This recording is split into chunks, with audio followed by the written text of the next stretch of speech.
Faut savoir que dans son histoire, la Corée, c'est un pays qui s'est fait éclater de tous les côtés. C'était un peuple qui voulait faire sa vie tranquille, mais en fait, ils étaient vraiment pas au bon endroit, c'était vraiment la place que tout le monde voulait. Géographiquement, la Corée, c'est le point stratégique à avoir. C'est un pays qui va faire la liaison entre la Chine, le Japon, la Russie. Sur un plan commercial, militaire, avoir cette position, ça peut donner de gros avantages. Toute leur histoire, c'était un coup des attaques des Chinois, puis des attaques des Japonais. Et ça, c'est sans compter sur les pays occidentaux qui sont venus participer à la fête aussi. Au 19e siècle, t'as la France qui est venue jusqu'ici, en 1866 exactement. Et quelques années plus tard, c'est les Américains en 1871. Et à chaque fois qu'ils venaient, c'était pour faire connaissance, mais à coup de fusil. Me voilà aujourd'hui en plein centre de Séoul, et si je suis venu ici, c'est pour une raison particulière. On va faire un voyage dans le temps passionnant. Sur cette place va s'enchaîner des éléments très importants de l'histoire de la Corée. Alors en premier, et il passe pas inaperçu, c'est l'imposante statue de l'amiral Yi Sun-shin. Alors lui, c'est le boss final du game, c'est le héros national. Il est né en 1545 et il devient amiral des forces navales dans la ville de Yeosu, c'est une petite ville qui est au sud de la Corée du Sud, en 1591. C'est lui qui va s'occuper des bateaux de guerre du pays, mais le mec il va pas faire les choses à moitié puisqu'il va mettre au point le premier cuirassé de l'histoire navale. C'est lui qui va inventer le célèbre bateau tortue. C'est un bateau avec une espèce de carapace qui va le rendre beaucoup plus résistant et presque imprenable. Et d'ailleurs, comme vous pouvez voir, là on a donc la statue de l'amiral et juste en dessous, une réplique de son fameux bateau tortue. Bateau tortue qui a d'ailleurs été recréé à l'échelle originale et qu'on peut visiter dans la ville de Yeosu. J'ai eu la chance d'être déjà allé à Yeosu et d'avoir vu ce bateau et je l'ai fait en vidéo, donc si vous voulez voir, je vous le mets dans la description ou par là, en étiquette. Et l'amiral n'a pas eu de chance puisque un an seulement après sa mise en poste, le pays va se faire envahir par les Japonais. Et ils vont réussir à prendre Séoul en moins de 3 mois. Les Japonais à cette époque, ils disposent d'une énorme flotte navale d'à peu près 1000 navires, dont 500 navires de guerre pour faire la liaison entre le Japon et la Corée. L'amiral, lui, il est retranché dans le sud du pays avec environ 100 navires, dont seulement 30 navires de guerre. Mais attention, il a quand même son nouveau bateau tortue. Et grâce à son talent de fin stratège, il va réussir à mener les forces navales japonaises en déroute pendant des mois et couler des centaines de navires. Et c'est en 1597 que l'amiral Yi Sun-shin va devenir une vraie légende pour les Coréens. Il va mener une bataille, il dispose d'à peine plus de 10 navires, dont ses 3 bateaux tortues, et en face de lui, l'armée japonaise avec plus de 300 navires, et il va tous les démonter. Une victoire écrasante du côté japonais, c'est plus de 10 000 morts, une centaine de bateaux coulés, alors que du côté coréen, il y a moins d'une dizaine de morts et un seul bateau coulé. Alors là, tu vois le niveau du bonhomme, le niveau stratégique, et c'est le 16 décembre 1598 qu'il mènera sa dernière bataille et libérera le pays de l'emprise japonaise. Lors de cette dernière bataille, il coula près de 300 navires japonais sur 500, mais malheureusement il décéda à la fin du combat d'une balle qui s'était prise durant la bataille. Mais attends, le mec il est tellement badass, le mec c'est tellement un bonhomme qu'il a caché jusqu'à la fin qu'il s'était pris une balle de façon à ce que ses hommes ne perdent pas courage en le voyant qu'il avait été touché et se battent jusqu'à la fin pour lui, et grâce à ça, ils ont réussi à libérer le pays.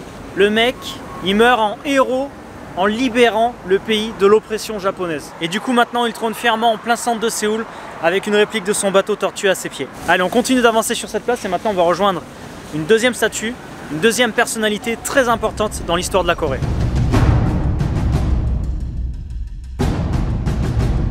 On est maintenant devant la statue du grand roi Sejong. Le roi Sejong, c'est un roi qui a touché à tout. Il a un petit peu révolutionné toute la Corée à lui tout seul. Il est né en 1397 et il est devenu roi en 1418. Il est principalement connu pour être à l'origine de l'alphabet coréen, le fameux Hangul. Il faut savoir qu'avant d'utiliser ce fameux alphabet coréen, la Corée utilisait les signes chinois. Et le problème des signes chinois, c'est que c'est assez compliqué. Du coup, la majorité du peuple ne savait ni lire ni écrire, c'était surtout réservé aux nobles. Et pour remédier à ça et rendre l'accès à la lecture et à l'écriture à tous, il s'est dit qu'il fallait créer un nouvel alphabet, créer une nouvelle façon de communiquer par écrit. Mais attention, il n'a pas fait les choses n'importe comment et au hasard. Il a suivi des règles de phonologie très précises et il a fait en sorte que l'alphabet coréen colle parfaitement avec la langue coréenne. Du coup, maintenant, il ne suffisait plus que de quelques jours pour que n'importe qui puisse savoir lire et écrire. Et encore à notre époque, l'alphabet coréen est souvent présenté comme le meilleur alphabet du monde. Et moi qui ai appris cette langue il n'y a pas longtemps, je peux te confirmer qu'il s'apprend très facilement. En une après-midi, tu peux savoir l'alphabet coréen, savoir le lire et l'écrire aussi. Pas forcément, tu comprends pas forcément ce que tu vas lire et écrire parce que c'est en coréen, mais tu peux le lire et l'écrire. J'ai déjà d'ailleurs fait une vidéo sur l'alphabet coréen pour te le présenter et que tu puisses savoir le lire et l'écrire en 10 minutes seulement. Je te le mets pareil en lien dans la description. Mais attention, il n'a pas fait que ça, même si c'est déjà très stylé, mais c'est pas juste pour ça qu'il a sa statue ici. Comme je t'ai dit, il a touché à peu près à tout. Un autre domaine qu'il a, entre guillemets, révolutionné, c'est qu'il a centralisé tous les savoirs de l'agriculture de l'époque, les nouvelles technologies. Il a créé un recueil qui présentait les nouvelles technologies, les nouvelles façons de gérer ses terres. Voilà, donc il a fait un recueil qu'il a transmis aux 4 coins du pays à tous les paysans, de façon à ce que les paysans bénéficient des derniers savoirs en matière d'agriculture. Et voilà, le mec il est arrivé, il a fait une encyclopédie, il a dit regardez, on va tout regrouper les savoirs de tout le monde, on va envoyer ça à tout le monde dans le pays. Dans le domaine de la science aussi, le mec il a développé tout un tas d'instruments de mesure. Là par exemple, on a ici une sphère céleste. Qu'est-ce que c'est une sphère céleste? Ça te permet de calculer la trajectoire des étoiles et du soleil par rapport à la Terre. Sur le plan militaire aussi, il a réussi à protéger son pays efficacement contre l'envahisseur chinois en mettant des renforts sur toute la frontière au nord. Et du côté japonais, il a réussi à éliminer toute la piraterie japonaise qui sévissait dans la mer de l'Est. Et c'est pas terminé parce qu'en plus de ça, c'était un gars bien. Il avait mis en place un système de taxes, un système de régulation qui permettait en temps difficile, en temps de crise, que les gens du peuple payent moins de taxes de façon à ce qu'ils aient toujours de quoi se nourrir. Il avait mis aussi en place un système de distribution de surplus de nourriture aux plus pauvres qui n'avaient pas de quoi se nourrir. Ah, c'est le roi que tu étais content d'avoir, c'est le roi qu'il fallait avoir à cette époque. Si on continue à marcher sur cette place, on va arriver à la porte Gwanghwamun, la porte qui est là, qui donne sur le grand palais de Séoul, le palais Gyeongbokgung. C'est là où séjournait le roi. Faut que tu saches que si on serait venu là quelques années en arrière, pas trop longtemps, 25 ans je crois, le paysage il aurait été pas du tout pareil ici. Les Japonais ont colonisé la Corée de 1910 à 1945. Cette période de l'histoire pèse encore énormément sur la mémoire des Coréens. Et pour montrer leur puissance par rapport à la Corée, leur supériorité, les Japonais avaient construit ici, en plein milieu du palais, un énorme bâtiment administratif, un bâtiment gouvernemental, un truc gigantesque. Je vais essayer de te faire un montage photo pour que tu vois à peu près la taille du truc.